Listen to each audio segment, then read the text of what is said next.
Ampifaliana mandrakariva ry havana no ionana amintsika eto amin'ny fotoanany mana isan'andro. Ary amin'izao fotoan'izao sika dia mandinika ny bokin'ny Romana.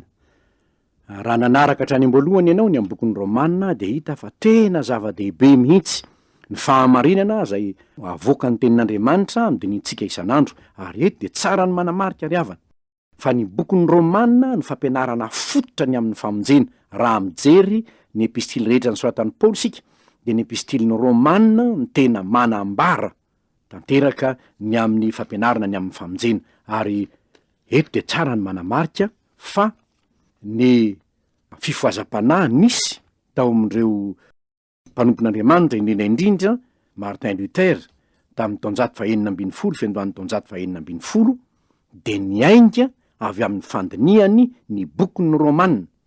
Ary noho izany dia fifaliana ao antsika ny ananatsika fiarahana mandinika izany bokin'ny Romana izany. Omaly sika dia nilaza tamin'ny Romana toko 7 andininy voalohany ka hatramin'ny andininy 20 fa mpanota avokoa na jiosy na jentilisa ary tsisy olona marinina eo anatrehan'Andriamanitra. Anio sika dia andinika ny toyny zany satria raha mijanona hatreo fotsiny tsika dia ho kivy tanteraka ny hoe dia tsisy famonjena mihitsy zany. Nefa hitatsika fa mitoy ny fampianarana ary dia andiny toyny zany sika anio. Alohan'izany nefa dia tsara mbola hiara-mivavaka isika. Andriamanitra rainay izay ny an-danitro, misaotranao indray izay raha afaka manohy ny fiarahana mandinika ny teninao, satria fantatray fa tsy ny farana hatreo akory zany teninao zany, fa mbola misy toyny dia ny fampianarana mikasiky ny fahaverezan'ny mpanota ary zahay dia isan'izany.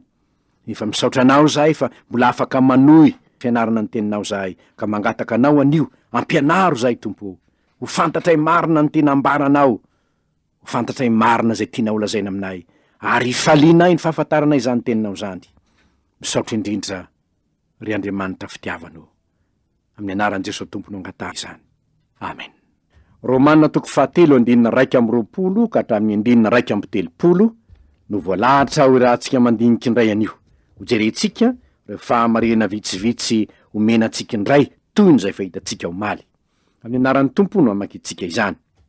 Fa ankehitriny dia efa nahariary ny fahamarinana avy amin'Andriamanitra, tsy amin'ny lalàna nefa, fa ambarany lalàna sy ny mpaminany, dia ny fahamarinana avy amin'Andriamanitra amin'ny finoana an' Jesosy Kristy ho an'izay rehetra mino, fa tsy misy hafa, fa samy efa nanota izy rehetra ka tsy manana ny voninahitra avy amin'Andriamanitra, nefa hamarinina maimaim-poana amin'ny fahasoavana izy noho ny fanavotana zay ao amin'ny Kristy Jesosy, zay nasehon'Andriamanitra tamin'ny rany ho fanavotana amin'ny finoana. Anehoana ny fahamarinany amin'ny tsy namalian'Andriamanitra ny fahotana lasa tamin'ny nandeferany, mba anehoana ny fahamarinany ankehitriny mba ho marina izy sady hanamarina zay manana finoana an' Jesosy. Aizary ny freriana efa foany zany. Amin'ny lalàna manao ahoana? Amin'ny lalàn'ny asa ve? Tsia, fa amin'ny lalàn'ny finoana. Koa amin'izany dia ataontsika fa ny finoana no hanamarinana ny olona, fa tsy ny asan'ny lalàna. Andriamanitry ny josy ihany va izy? Fa tsy mba ny jentilisa koa? Eny, any jentilisa koa. Fa iray ihany Andriamanitra zay hanamarinana ny voafora noho ny finoana, ary ny tsy voafora amin'ny finoana.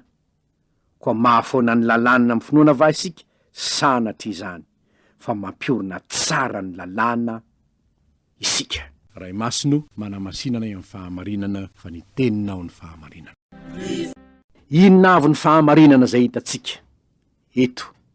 Omaly sika dia nanizingizina fa mpanota avokoa ny olona rehetra, ary de olombery avokoa izy na jiosy na jentilisa. Anio de misy fahamarinana hafa indray zay ambarany soratra masina ny 2:20 ka hatramin'ny 2:4 dia manamarina Paoly fa ny finoanan' Jesosy Kristy no hanamarinana ny mpanota. Ny finoanan' Jesosy Kristy no hanamarinana ny mpanota, ary avy amin'ny lalàna ihany zany. Ny andininy faha 1 hoe fa ankehitriny de efa ariary ny fahamarinana avy amin'Andriamanitra, tsy amin'ny lalàna nefa fa ambarany lalàna sy ny mpaminany. Ahoana moa zany fahamarinana avy amin'Andriamanitra, ambarany lalàna sy ny mpaminany zany? Fanamarinana avy amin'Andriamanitra ho izy. De inony zany? Amin'ny finoana any Kristy Jesosy. Andininy faha 2 ho an'izay rehetra mino fa tsy misy hafa fa samy efa nanota izy rehetra, efa hitantsika omaly zany, ary tsy manana ny voninahitr'Andriamanitra, nefa hamarinan'Andriamanitra amin'ny finoana an' Jesosy Tompo, amin'ny fanavotana vitan' Jesosy Tompo. Ahoana ary zany? Fanavotana vitan' Jesosy Tompo zany. Zavatra hitantsika ry havana de izao: tsy maintsy tonga nofo teto tany Jesosy Tompo. Inona ny tsy maintsy nahatonga nofo azy? Nefa adisokevitry ny maro manko de ny hoe io Jesosy io de teto ambonin'ny tany ihany nanomboka ny fiainany. Tsia, tsy fahalalana soratra masina zany, fa ny nidinan' Jesosy teto an-tany avy any an-danitra ho tonga nofo dia hamonjy ny mpanota, ary zany nitondrany titra hoe mpamonjy. Zany nahatonga ny anjely ny laza hoe mpamonjy niteraka ao anareo ao tanànan Davida dia Kristy Tompo. Inona no antony? Tsy azo natao ny namonjy ny mpanota raha tsy nisy mpamonjy ny rahana teto tany hamonjy azy, hanafaka azy. Zay manota de andevon'ny ota, fa raha ny zanaka ny manafaka anareo de ho afaka ianareo. Mpamonjy Jesosy Tompo raha tonga teto am'izao tontolo zao izy. Fomba ahoana ary no nentiny namonjena antsika? Ny 5:20 dia milaza hoe nasehon'Andriamanitra tamin'ny rany ho fanavotana amin'ny finoana. Ny ran Jesosy Tompo no nanavotany antsika. Tadiditsika fa Jaona mpanao batisa, raha nanambaran Jesosy tamin'ny voalohany izy, de ny filazany azy eo amin'ny Jaona 1:7 dia ny hoe indro ny zanak'ondron'Andriamanitra zay manaisotra ny fahotany zao tontolo zao. Ny fanahy zay manota no faty. Hitantsika tany amin'ny boky Nomery fa ny olona namon'olona nandatsa-dra de tsy maintsy vonoina latsa-dra koa, fa izany ny fahamarinana teo anatrehan'Andriamanitra. Zao nefa tsy maintsy misy solovoina ny olona tiana ho amarinina, ary efa nilazaintsika omaly hoe tsy marin'Andriamanitra raha manamarina ny mpanota fotsiny am'izao izy, nefa tsy manameloka ny ota ao am'ilay mpanota. Tsy afaka manamarina antsika Andriamanitra raha tsy misy olona elohina misy olovoina antsika. Tsy marina manko izy raha ohatra ka manamarina fotsiny am'izao.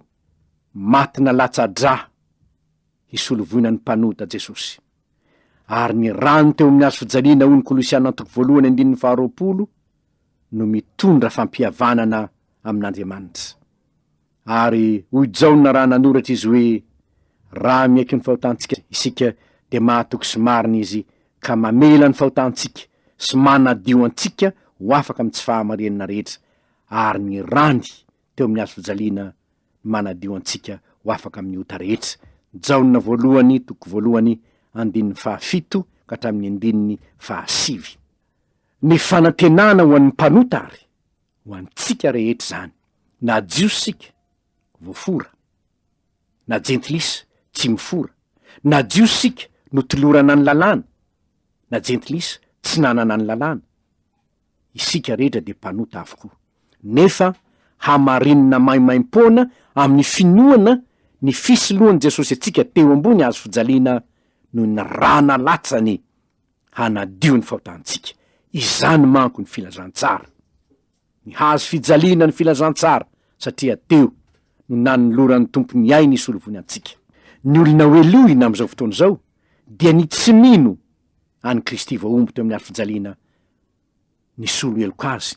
Ary ny olona tsy mino zany fisoloan'ny tompo azy izany no elohin'Andriamanitra, zay tsy mino Jesosy de fa voaeloka raha teo, satria tsy mino zanaka lay tokon'Andriamanitra izy. De andenge akasary an-tsaina isika mba hanazava amintsika zany hoe finoana ny nisy lohan'ny Kristy antsika na afatesan'ny Kristy antsika teo amin'ny hazo fijaliana no manafaka antsika. Alao fisaretsaina ange indro mialatsiny raha misy anarana mitovy. Fredy, inona ny nataony Fredy? Namono izy. Voaheriko ny lalàna izy, higadra mandra-pahafatiny, noho izany vonon'olona nataony zany. Zao nefa, ao amin'ny lalàna de misy hoe na de ny olona voaheriko mandrak'izay mandra-pahafatiny aza de azo ataony misolovoina azy. De alao fisaretsaina ange, nalahelo azy loatra Jaona. De nanatona ny mpitsara Jaona ka nanao hoe, Andriamatoa mpitsara ô, inty aho, vonoy aho faty, isolovoina ny Fredy sakaizako, fa tiako loatra io sakaizako io, vonoy faty aho isolo azy. Tsy azo ny lalàna natao ny nandà ny fanoloran-tenan'ny Jaona, de ny vonoina Jaona. Rehefa ny vonoina Jaona, ny zavatra nitranga de zao, navoaka ny didy, fa olon'afaka Fredy, satria efa maty ny soloeloko azy Jaona sakaizany. Mbola any ampigadrana Fredy amin'io, de nentina tany ny didim-pitsarana. Nanamelohana ny Jaona nitondra ny fahotany Fredy sy ny nahafatesany Jaona ary ny taratasy mpanafahana ho an'ny Fredy.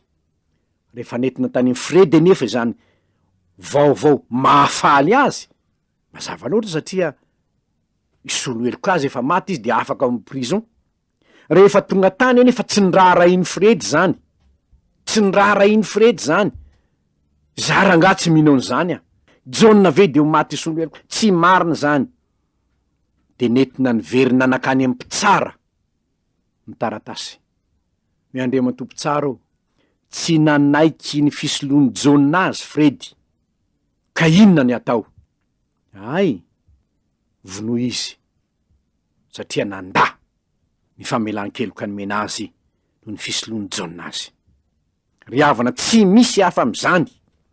Ny anamelohana ny mpanota, tsy mety mino fa maty ny soloeloko azy teo ambony hazo fijaliana Jesosy. Elohiny izy.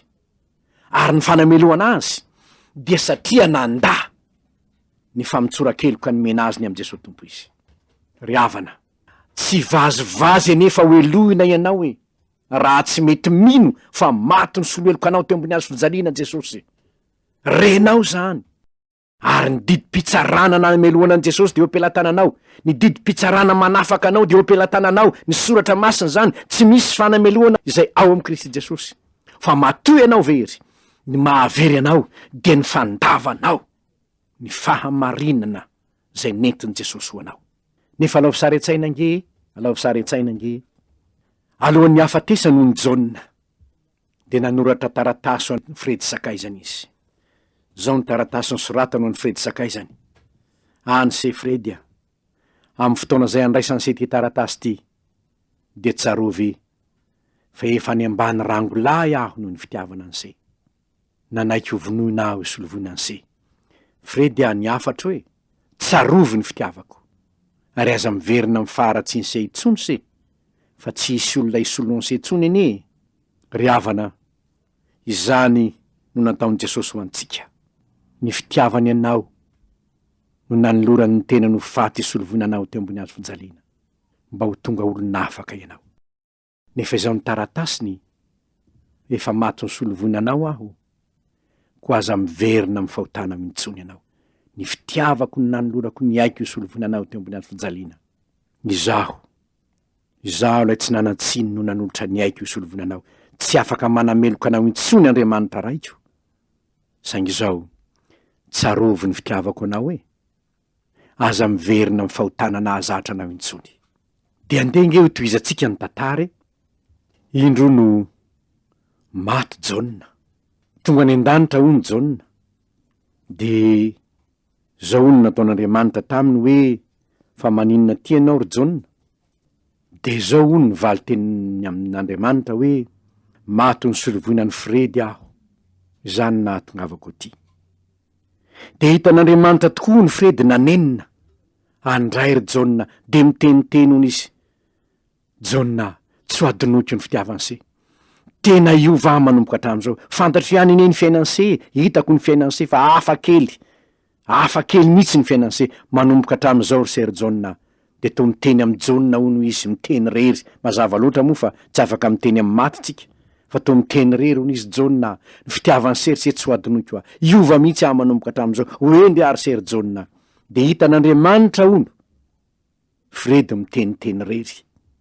De hoy Andriamanitra tamin'ny Jauna hoe Jauna, zao no izy, atsangako amin'ny maty se, aninona hanampy an'i Fredy hiara-miaina aminy mba tsy hiverenany intsony amin'ny ditrany teo aloha.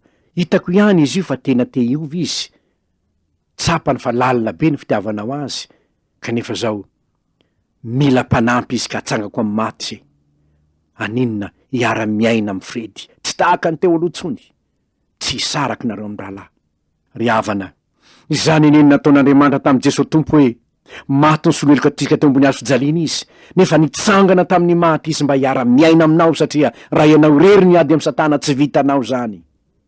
Tsy vitanao ny hiala amin'ny faharatsianao teo aloha. Mila ny Kristy ianao, manjary tahaka ny sampam-boaloboka, araikitra amin'ny Kristy mihitsy ianao mba hahatonganao mpandresy ny ota, fa raha ny zanaka ny manafaka anareo de ho afaka tokoa ianareo. Ny finoana marina any Kristy no mitondra fahafahana, fahatokina any Kristy. Ry havana, zany ary ny fomba hoentinao, zany ny fomba hoentinao miaina. Finoana no anamarinana anao. Anamarinana anao fa Kristy no maty ny soloeloka anao teo ambony hazo fijaliana. Kanefa misy zavatra faharoa nataon'Andriamanitra, dia ny famelany an'i Kristy hiara-belona aminao, hiara-miaina aminao isan'andro. Rehefa nitsangana tamin'ny maty koa manko Kristy, de zao ny teniny: ino za momba anareo mandrakariva ambara-pahatonga ny fahataperana zao tontolo zao. Ary zany ny fifalianao anao, ry olombavonjy eo, ry voavela heliko, zany ny tombontsoanao hoe Jesosy tomponao nitsangana tamin'ny maty, hiara-miaina aminao, hoe ho anilanao naizanaiza misy anao, na nampandehanany ianao, na mpandriny ianao, na anaty aretiny ianao, na anaty fizahan-toetra anao, naizanaiza misy anao, lay nitsangana tamin'ny maty de miara-miaina aminao isan'andro. Ny finoana azy eo anilako ianao Kristy no efa namonjy ahy, eo anilako ianao, miaraka amiko ianao, na mandeha mamaky ny lohasaloko mifahafatesana zaho, tsy aiza ianao fa eo anilako. Ary zany no asain'ny tompo-toriana. Ry havana, ny finoana ary de fahatokinan'ny Kristy ny solovonanao teo ambony hazo fijaliana, ary miteraka fitiavana hiara-mandeha aminy zany. Ny finoanan'ny Kristy zay manamarina antsika de miteraka ihany koa finoana miara-mandeha amin'ny Kristy. Ka marina fa tsy hitako izy. Za aloha de mbola tsy nahita azy na indray mandeha azy. Saingy izao kosa fantatro, inoako fa miara-miaina amiko isan'andro izy, miara-mandeha amiko naizanaiza izy, tahaka ny finoako ihany koa zay voalazan'ny soratra masina, fanahy ratsy eny amin'ny rivotra. Misy olona nilaza tamiko hoe heverinao azy zany fa mifoka fanahy ratsy fa mifoka rivotra aho.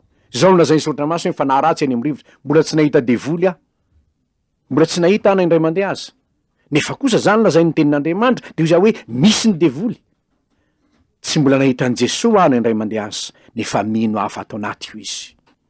Ho avy zay ka onona ho aminy ny voasoratra, ao anatiko izy, ao anatin'izay mino azy izy, miara-miaina am'izay mino azy izy. Finoana no anamarinana anao, ary finoana koa no andehananao. Ary zany finoana zany tsy manafoana ny lalàna akory zany, tsy efa voamaika mampiorina ny lalàna sy ny fahamarinana ny lalàna aza, satria ny fahafatesana ny tambon'ny ota hoy ny lalàna. Nefa maty Kristy lay marina isolovonan'ny mpanota hoy ny lalàna, ka de olom-boavonjy aho hoy ny lalàna. Manamafy ny lalàna noho izany ny sorona nataon'i Jesosy Tompo. Ny rany Kristy no lay raha manamarina ny mpanota. Raha tsy misy raha latsaka de tsy misy famelan-keloka.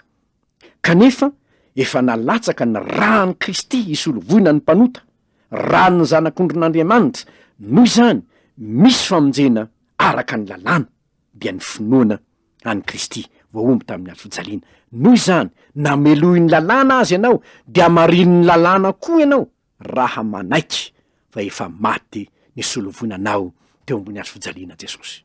Hamarin'ny lalàna ianao raha vonina iova ho tonga olom-baovao, satria ny lalàna zay nanameloka anao ihany no lalàna hanamarina anao noho ny fanamarinana azonao amin'ny finoana lay maty ny solovonanao teo ambony hazo fijaliana. Ary zany ny hoe hamarinana maimaim-pona amin'ny finoana isika. Finoanan' Jesosy anefa zany, fa tsy finoanom-pona mipetrapetraka foana amin'ny zavatra hafa, fa finoana ny Kristy maty ny solovonanao teo ambony hazo fijaliana, ary zany no miteraka fitiavana any Kristy ao anatinao. Ataoko ahoana Jesosy eo ny tsy hanambara ny atsara ny filazantsara? Ataoko ahoana Jesosy eo ny angina ka tsy hitory fa olon'afaka aho noho ny amin'ny ranao nalatsaka tany Kalvari, manafaka eo anoloan'ny lalàna ary manamarina akoho eo anoloan'ny lalàna. Ary zany natonga ny Paoly hanambara hoe tsy menatra ny filazantsara aho, fa herin'Andriamanitra famonjeny za rehetra mino zany. Zany natonga ny Paoly anizingizina fa tsy misy famonjena amin'ny hafa, ary tsy misy anarana hafa nomena ny olona azona famonjena afa-tsy ny anaran'i Jesosy Kristy irery ihany. Raha mitady famonjena amin'ny lalakafa ianao dia hanameloka anao ny lalàna, satria ny lalàna ny nanomely zanak'Andriamanitra hanaisitra ny fahotanao, nefa lavinao zany fanomezan'ny lalàna izany. Na iza mitady ho hamarinina amin'ny lalàna nefa tsy mino lay solovonana torin'ny lalàna, de ho elohina mandrakizay izy.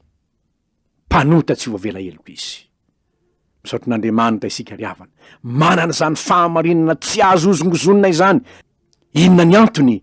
Efa maty Kristy isolovonana ny mpanota, ary eo anoloan'ny lalàn'ny fitsaran'Andriamanitra de olon'afaka ny mpanota mihaino mankatoa mino fa maty ny soloeloka azy Jesosy. Nivokatra zany amin'ny fiainany, tonga olom-baovao izy. Ary izay tsy hoe fanarahan-dalàna hamonjena, fa fanarahan-dalàna noho ny fitiavana. Tiavan'i Jehovah Andriamanitra aho, tiavan'ny namanao tahaka ny tenanao. Avy aiza ny viany zany fitiavana zany? Avy amin'ilay loharanom-pitiavana Jesosy Kristy nanolotra ny ainy teo ambony hazo fijaliana, ka nilaza tamin'ny mpianany hoe tsy misy mahana fitiavana lehibe noho izao dia ny manolotra ny ainy hamonjy ny sakaizany. Sakaizan'i Jesosy ianao, efa natolony ianao ny ainy, nahafo ny aiko aho hanavotako anao. Inona kosa ny mba foinao ho atomponao? Ianao aneno anao hoe indro Tompo fa omeko anao ny tenako, ka tsy misy zay tsy foiko, tsy misy zay tsy foiko. Foiko anao ny zavatra rehetra Jesosy eo, satria ianao lay solovona ahy nanamarina teo anoloan'ny lalàna. Ho an'Andriamanitra ny voninahitra, fa ny hery kosa de ho anao, satria nananameloka anao aza ny lalàna, manamarina anao koa ny lalàna. Raha mino anao fa maty ny soloeloka anao teo ambony hazo fijaliana Jesosy, ary zany finoanao zany de hiteraka fitiavana vaovao ao anatinao, fitiavana an' Jesosy hanao ny sitrapony, mba ho voninahitry ny anarany, mba olom-baovao ao amin'ny Kristy ianao. Ivavaka isika. Misaotra anao zay Tompo noho ny famindramponao, fa raha tsy nanana fanantenana zay fa noelohy ny lalàna noho ny mahampanota anay, dia natsanganao kosa indray ny fanantenana ahy, fa ny lalàna ihany no nanameloka ny Kristy solovoina anay, mba ho tonga olon'afaka izahay. Misaotra Andriamanitra, zava-miafina tsy ho fantatra ivelan'ny teninao ane zany. Rediredy zany ho ny filozofian'izao tontolo zao, fa fahamarinana iainan'ny mino zany. Misaotra Tompo, ko na iza nandre zao teninao zao, de tsy olombery intsony izy manomboka anio, fa olona no hamarinina amin'ny finoana ny Kristy Jesosy Tompo.